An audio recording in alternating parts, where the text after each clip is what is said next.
एक बार गौतम बुद्ध अपने शिष्यों को शिक्षा दे रहे थे।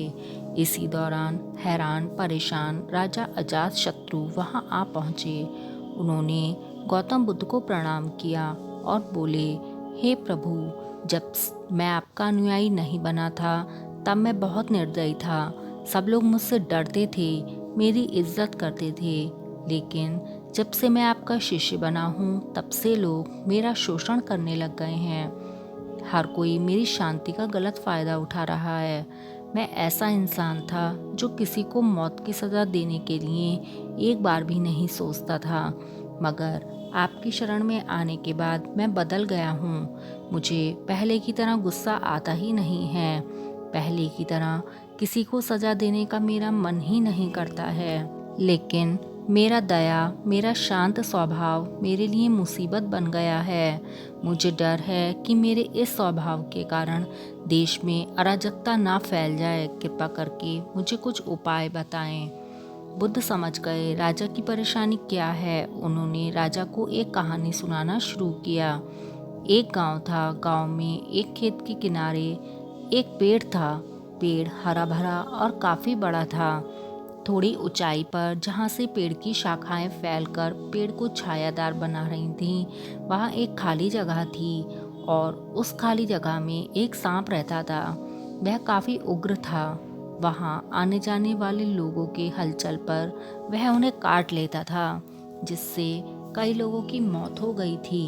लोगों ने डर के मारे पेड़ के आसपास आना बंद कर दिया था।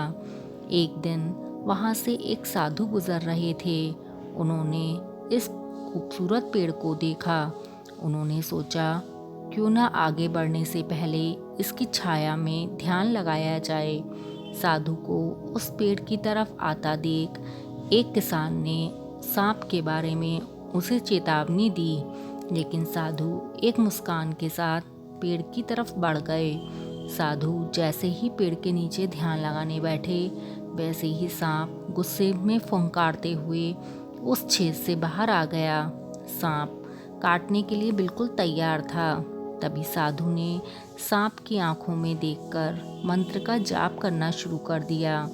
मंत्र के जाप से सांप में बात करने की शक्ति आ गई। सांप ने कहा, यहाँ आने की किसी की हिम्मत नहीं होती है। मनुष्य, क्या तुम्हें मुझसे डर नहीं लगता?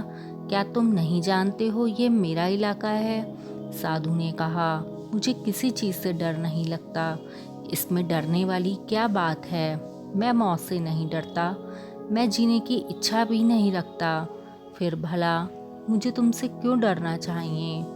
बल्कि तुम जरूर डरते हो, इसीलिए तुम लोगों को काटते हो। तुम्हें डर है कि लोग तुम्हें मार देंगे। सांप हैरान था। वह कभी भी ऐसे इंसान से नहीं मिला था जिसे उससे डर ना लगता हो। उसकी मुलाकात जब भी किसी से हुई, लोग मौत के डर से उसे मारना चाहते थे या मौत के डर से उससे दूर भागना चाहते थे।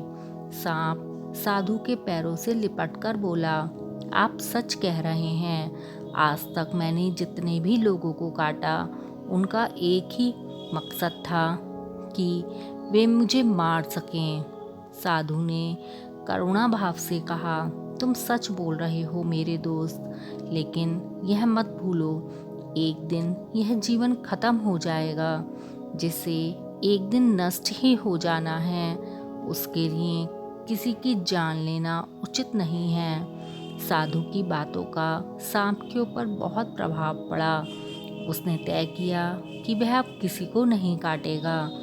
लेकिन जब सांप ने लोगों को काटना बंद कर दिया, तब इसका परिणाम उल्टा ही निकला।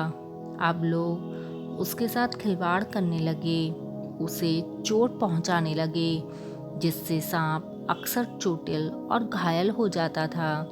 इस समय वह अपने जीवन के सबसे कष्टकारी और कठिन समय से गुजर रहा था।